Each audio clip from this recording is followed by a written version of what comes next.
बिस्मिल्लाहिर्रहमानिर्रहीम। नाज़रीन, मैं हूं मोहम्मद आशिक, सीनियर साइंटिफिक ऑफिसर अग्रानोमी। तो आज मैं किन्नू के लिए जो है ना, किन्नू की फसल जो है इसमें खादों का शेड्यूल ये बताता हूँ। ख़ास तौर पर जो खादें फल तोड़ने के बाद सर्दियों के अंदर अंदर ही डालनी है ना, वो उस हवाले से ज़्यादा तफसील के साथ बताना चाहता हूँ। तो आप पहले नंबर पे तो ये चीज़ पेश नज़र रखें कि सिर्फ जवान बागात जो हैं 10 साल या इससे ज़्यादा उम्र के पौधे बागात हैं, उनके हवाले से ये आज की बातचीत होगी। तो अब चूँकि अब तो फरवरी का महीना आ गया है, अभी फोड़ तो नहीं शुरू हुई, लेकिन ये सजेशन जो है ना, ये जनवरी के लिए ज़्यादा मौजूद थी। अब थोड़ा-सा लेट होता जा रहा है, लेकिन अभी भी बहुत से काश्तकारों ने जो है ना फरवरी में भी किन्नू को जो है ना, जो सर्दियों वाली खादें हैं, वो अभी तक बिल्कुल नहीं डाली। तो अब मेरा मशवरा ये है कि साबका तरीका तो ये था ना कि इनको किन्नू के पौधों को जो खाद डालनी है, तो या तो पूरे खेत में 2-3 बोरियाँ डाल के फ़ारिग हो जाते थे। तो या दूसरा ये था कि दौर बना के उस दौर के अंदर जो है ना, वो खाद डाल के उसको मिक्स कर दिया जाता था। अब जदीद तरीका ये है कि चूँकि बाग के अंदर फसलें भी खड़ी होती हैं, बाद में बरसीम है, गंदम है या और फसलें वो लगी हुई, सब्जियाँ लगी हुई हैं, तो फसल का नुकसान से बचाने के लिए अब साइंसदानों ने ये तहकीक की है कि पौधों के नीचे, उसके बैरूनी हिस्सों के ऊपर, उसके नीचे से 3-4 फुट छोड़कर मुख्तलिफ मकामात पर एक दायरे की शक्ल में 12 से लेकर 16 गड्ढे बना दिए जाएँ। गड्ढे से मुराद कस्सी की मदद से वो 4 इंच गहरे और 4 इंच गहरे था और 9 इंच जो है ना उसकी ऊंचाई हो उसकी। तो 12 से 15 फुट, 12 से 15 इंच लंबे, यानी कि कस्सी का एक टप्पा जो है ना, भरपूर टप्पा, वो लगाते जाएँ। 12 से 15 ये 12 से 16 जो टप्पे लगा दें इसके अंदर, तो उसमें उसके अंदर खाद डाल के उसमें उसको मिक्स कर दें। ये तरीका है। इसमें यह है कि एक तो जो फसल खड़ी है उसका ज़्यादा नुकसान नहीं होता, दूसरा ये जो टोए बनते हैं, ये जो गड्ढे छोटे बनते हैं, इन गड्ढों से में सारी जड़ें आके इन गड्ढों से ही आके पानी पीती हैं। इन गड्ढों से आके वो पानी से मुराद ये खुराक यहाँ से आके लेंगी। ये जहाँ पे खुराक होगी वहीं पे जड़ों का जो है ना जमकटा बन जाना है।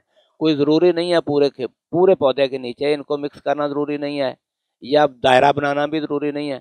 अब गड्ढे वाला तरीका जो है ना, ये मैं समझता हूँ कि ज़्यादा इफ़ेक्टिव है। तो इसके लिए ये कितनी खाद डालनी चाहिए? जवान पौधा है जिसके ऊपर अभी फल खड़ा है या उतार लिया गया है? हमारा मशवरा ये है कि फल उतारने के बाद जो है ना, ये काम किया जाए। तो 3 किलो डीएपी फी पौधा जो है ना, ये ज़रूर डाली जाए, क्योंकि डीएपी ने जो है ना इसको, इसकी रंगत जो है पत्तों की गहरी सब्ज़ रखनी है आखिर तक।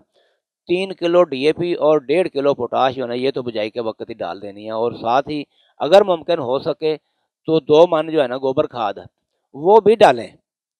ये चीज़ें मिक्स करके अगर डालेंगे तो इसका ये गड्ढे साफ ज़ाहिर है, जब 80 किलो गोबर खाद भी डलनी है फी पौधा, तो वो उसके लिए वो गड्ढे ज़रा बड़े करने पड़ेंगे। एक टप्पे के बजाय 2 ज़रा लंबा टप्पा कर लिया जाए। तो इस अगर फ़र्ज़ किया है गोबर खाद दस्तयाब ना हो और अब आजकल जो है ना इसका उस तरीके से दस्तयाबी भी नहीं रही, तो बेहतर ये है कि ज़िंक और कॉपर जो है ना, ये 100 ग्राम, और बोरान और आयरन जो है ना, ये 2-200 ग्राम। जिंक और कॉपर 100-100 ग्राम, बोरान और आयरन जो है ना, ये 2-200 ग्राम। इनकी ये आप स्प्रे कर सकते हैं। फल तोड़ने के बाद जो है ना इसकी स्प्रे कर दी जाए, तो जो कुछ गोबर खाद में से आना था ना, मैं समझता हूँ कि इसके अंदर से वो कमी जो है ना वो पूरी हो जाती है। तो अगर ज़मीन सख्त हो, देखें हमारी जो जहाँ भी काश्त हो रहा है, किन्नू की काश्त हो रही है, अब लइये में बहुत हो गया, सरगोदा पहले था, बलवाल वगैरह, वो ज़मीनें अच्छी हैं, वहाँ पे ज़मीन की सख्ती वाला मामला नहीं है। लेकिन ये टोबा टेक सिंह और बहुत ऐसे इलाके भी हैं जहाँ पे ज़मीन काफ़ी सख्त है। सख्त ज़मीन से भरपूर पैदावार लेने के लिए ज़रूरी है कि या तो साल में 2 मरतबा जो है ना, ये सल्फ़र इस्तेमाल की जाए 4 किलोग्राम, स्टूलन इस्तेमाल की जाए या कैमुलस, ये ज़्यादा बेहतर हैं, ये ज़्यादा रेडिली अवेलेबल हालत में होती हैं। तो ये जो है ना फ्लड भी की जा सकती हैं। दूसरा तरीका ये है कि अगर सल्फ़र नहीं डाल सके, तो मैं ये बताता हूँ कि पोरस जो है ना एफएमसी की, वो 4 लीटर फी एकड़ के हिसाब से आप फ्लड कर दें इस फरवरी के दौरान। जब भी पानी लगे, फरवरी के शुरू में लगे या फरवरी के आखिर में जब पानी लगना है, 4 लीटर ये फ्लड कर दें। और इसके 2 महीने बाद स्ट्रक्चर, ये ऐसी चीज़ें हैं, इनको मैं समझता हूँ कि ऐसे सॉइल कंडीशनर हैं कि ज़मीन के जो ना साँस लेने की सलाहियत उसमें और पानी जज़ब करने की सलाहियत उसमें इजाफ़ा कर देती हैं। जो हार्ड पैन बना होता है उसमें से पेनिट्रेट कर जाता है पानी। पोरस के नाम से ही आप अंदाज़ा कर लें कि पोरस से मुराद यह है कि पोर स्पेसेस को खोलने वाली स्ट्रक्चर जो है उसके अंदर भी वो मखसूस किस्म की NPK है। तो ये 5 लीटर जो है ना ये आप फ्लड कर दें। ये 2 चीज़ें नई मैंने बताई हैं। अगर ज़मीनें सख्त हैं तो ये भी 1 से 2 मरतबा जो है ना साल में ये भी हमें करना चाहिए, ताकि सख्त ज़मीनों में से जो बागात हैं उनसे भी अच्छी पैदावार ली जा सके। अब आ गया कि फल लगने के बाद हमने क्या करना है। जब फूलों पर आ जाए तो इसको यूरिया डालने से बचना चाहिए। फूलों पर आई हुई फसल को फी पौधा जो है ना सिर्फ आधा किलो अमोनियम सल्फेट और अप्रैल मई के दौरान जो है ना इसके ऊपर आप बेफुलान की स्प्रे कर सकते हैं।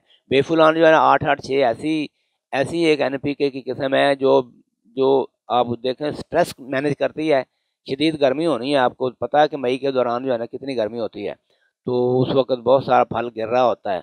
अगर उस वक़्त सप्लीमेंट कर दिया जाए ना इसको 250 मिलीलीटर फी 200 लीटर पानी में मिलाकर ये बेफुलान अगर उसके ऊपर स्प्रे कर देते हैं तो फल का केरा जो है ना वो काफ़ी हद तक उसमें रोकने में मदद मिल सकती है। इसी तरह अप्रैल में ही आप टैकामिन मैक्स जो है ना वो भी साथ मिला लें इसके, तो सोने पे सुहागा हो जाए। ये मैं बता रहा हूँ कि जो आइडियल है सूरत हाल।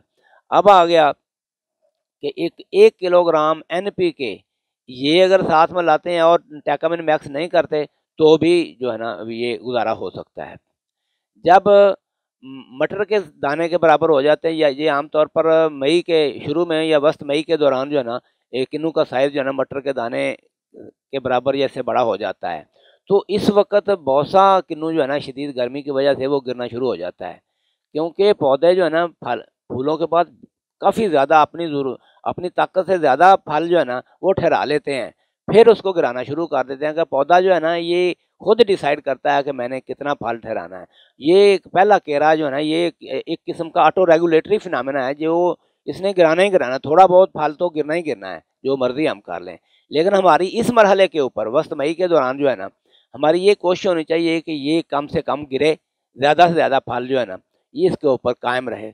तो इस मरहले के ऊपर जो है ना आप पानी के साथ 5 बोरी कैन गुआरा और 25 किलो सालुबल SOP पोटाश जो है सालुबल इस्तेमाल करनी। दूसरी पोटाश मैं नहीं समझता कि फौरी तौर पर इसके ऊपर असर करे, वो ग्रेजुअल अवेलेबल होती है, ये फौरी तौर पर अवेलेबल होती है। 25 किलो सालुबल SOP और 5 बोरी कैन गुआरा ये आप मिला के, और 10 किलो फास्फोरिक एसिड भी अगर मिला लेते हैं तो ये सोने पे सुहागा हो जाता है। फास्फोरिक एसिड मिलाने की अगर ना भी मिलाएं तो 5 बोरी कैन गुआरा और 25 किलो सालुबल पोटाश जो है ना ये वस्त मई के दौरान जो है ना इसमें फ्लड कर दें, तो ये डंडी मजबूत हो जाती है और पहला केरा जो है ना वो कम से कम होता है, तो फल काफ़ी ज़्यादा फल जो है ना वो ठहर जाता है इसके ऊपर। अब आ गया मई से लेकर अगस्त के दौरान 2 से 3 मरतबा अगर आप पोटाशियम नाइट्रेट की स्प्रे कर दें, पोटाशियम नाइट्रेट की स्प्रे का जिन्होंने नहीं आजमाया इस साल ज़रूर आजमाएँ। ये 2 किलो फ़ी एकड़ के हिसाब से पोटाशियम नाइट्रेट स्प्रे करके देखें, फल कितना मोटा और सेहतमंद हो जाता है। पोटाश की अब जितनी भी ये डलती है सारी पौधा जो है ना इसको पौधे को अवेलेबल हो जाती है। अक्टूबर के आखिर में जब इसकी रंगत तब्दील होना शुरू होती है, आपको पता है कि वस्त अक्टूबर तक तो तकरीबन ये फल जो है ना अपनी मोटाई हासिल करता रहता है। उसके बाद ये मज़ीद उसके बाद इसका साइज़ बड़ा नहीं होता। इसका साइज़ बड़ा करने के लिए मई से लेकर मई, जून और जुलाई में जो है ना पूरा जोर लगा देना चाहिए खादों का, क्योंकि खादें ही इसके साइज़ का डिसीजन करती हैं। खादों के अलावा बाकी तरकीब जो है ना उससे ये नहीं, बल्कि वाफर खाद मौजूद हो तो इसका साइज़ बड़ा होता है। आपको पता है कि बड़े साइज़ के किन्नू का रेट ज़्यादा होता है, छोटे का रेट ही कोई नहीं होता।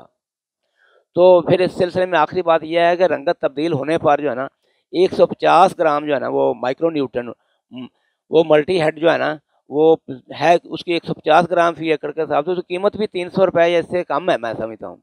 तो इसके साथ अगर 1 किलो NPK 10-10-34 10-10-34 ये NPK भी अगर दोनों मिला के स्प्रे कर लेना, इसको हाई के गोल्ड के नाम से ये स्वात एग्रो की प्रोडक्ट है। हेडलैंड मल्टी जो है ये माइक्रो न्यूट्रिएंट में इसके अंदर बोरान, जिंक, कॉपर, आयरन ये सारी चीज़ें इसके अंदर मौजूद हैं। और जिसने भी इसको इस्तेमाल किया है उसने ऐलान कर दिया कि इसको छोड़ा नहीं जा सकता। ऐसी ज़बरदस्त प्रोडक्ट है, उसकी कीमत भी काफ़ी कम है, ये स्प्रे कर दी है। तो आज की मेरी बात का फिर खुलासा ये है कि किन्नू के बागात जो है ना ये सर्दियों की खादें जो है ना यही इसके पूरे साल का फैसला करती हैं। घी बनाए हंडिया बड़ी बहू का नाम के मिस्दाक इसमें जो है ना डीएपी का वाफर इस्तेमाल करें इस वक्त। अब जब के क्यों अभी तक फोर्ट शुरू होने से पहले पहले आप डाल सकते हैं। ये कोई हार्ड एंड फास्ट रूल नहीं है कि ये दिसंबर जनवरी में ही डालना है, बल्कि अभी नई फोर्ट शुरू होने से पहले जो है ना डीएपी एसओपी आप डालें तो इससे भरपूर पैदावार हासिल की जा सकती है।